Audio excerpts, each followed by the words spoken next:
కూటమి ప్రభుత్వం అధికారంలోకి వచ్చినప్పటి నుండి వైఎస్ఆర్సీపీ నాయకులు కార్యకర్తలపై కక్ష సాధింపు చర్యలు తిరుపతి జిల్లా చంద్రగిరి నియోజకవర్గంలో కొనసాగుతూనే ఉన్నాయి. రైతుల పొలాలపై పోలీసుల సాక్షిగా దాడులు తెగబడుతున్నారు తెలుగుతమ్ముళ్లు. రైతుల పట్ట భూమిలో కాలువ కాలినడికిన ఉందట్టు అర్ధరాత్రి పచ్చని చెట్లు ధ్వంసం చేస్తున్నారు. పంట పొలాల చుట్టూ ఏర్పాటు చేసిన కంచెను జేసీబీలతో కూల్చివేస్తున్నారు. కూటమి ప్రభుత్వ ఆగడాలు చంద్రగిరి నియోజకవర్గంలో రోజు రోజుకు పేటరేగిపోతున్నాయి.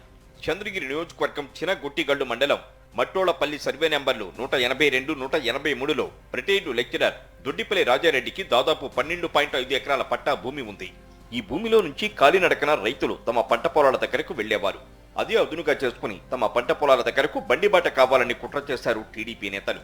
ఆ ఉద్దేశంతో అదే గ్రామానికి చెందిన టీడీపీ నాయకులు కొంతమంది రెవెన్యూ సదస్సులో అర్జీలు సమర్పించారు. రాజకీయ ఒత్తిళ్లతో రెవెన్యూ అధికారులు బండిబాట ఏర్పాటుకు సన్నద్ధమయ్యారు. కాలి బాటకు కాలువకు పోరంబోకు భూమి ఉన్నా సరే అక్కడ కాకుండా రాజారెడ్డి పట్టా పొలంలో అడ్డగోలు దారి ఏర్పాటు చేశారు. తన పొలం చుట్టూ ఏర్పాటు చేసిన కంచెను 2 గేట్లను జేసీబీతో ధ్వంసం చేసి పచ్చని చెట్లను ధ్వంసం చేశారు.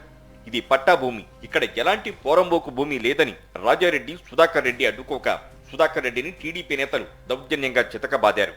సుధాకర్ రెడ్డి దగ్గర ఉన్న సెల్ ఫోన్ సైతం ధ్వంసం చేశారు. ఇదంతా బాకరాపేట ఎస్ఐ పోలీసుల సమక్షంలోనే జరిగిన అంతా చూశారు తప్ప ఏమాత్రం పట్టించుకోలేదు. పోలీసుల సమక్షంలోనే దాడి చేసి దారి ఏర్పాటు చేశారు. తమ భూమిని దౌర్జన్యంగా ఆక్రమించుకొని ఇలా దారి వేయడంపై ఆవేదన వ్యక్తం చేశారు రాజారెడ్డి. హైకోర్టులో ఆర్డర్ కూడా ఉందని రెవెన్యూ అధికారులకు పోలీసులకు రాజారెడ్డి చెప్పినా ఏమాత్రం లెక్క చేయలేదు. వైఎస్ఆర్ కాంగ్రెస్ పార్టీ సానుభూతి పరులు కావడం వల్లనే ఇదంతా జరిగిందని బాధిత రైతులు ఆవేదన వ్యక్తం చేస్తున్నారు. కొంతమంది బండిబాట కావాలని లేని బండిబాట మా ప్లాన్ దాఖలా మార్కెట్ బండిబాట ఇందులో లేదు.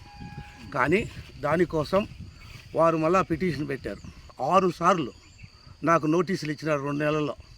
అందులో కాలిబాట మరియు కాలువ అనే పేర్కొన్నాడు కానీ బండిబాట అనే అంశాన్ని ఎక్కడ అతను పేర్కొనలేదు.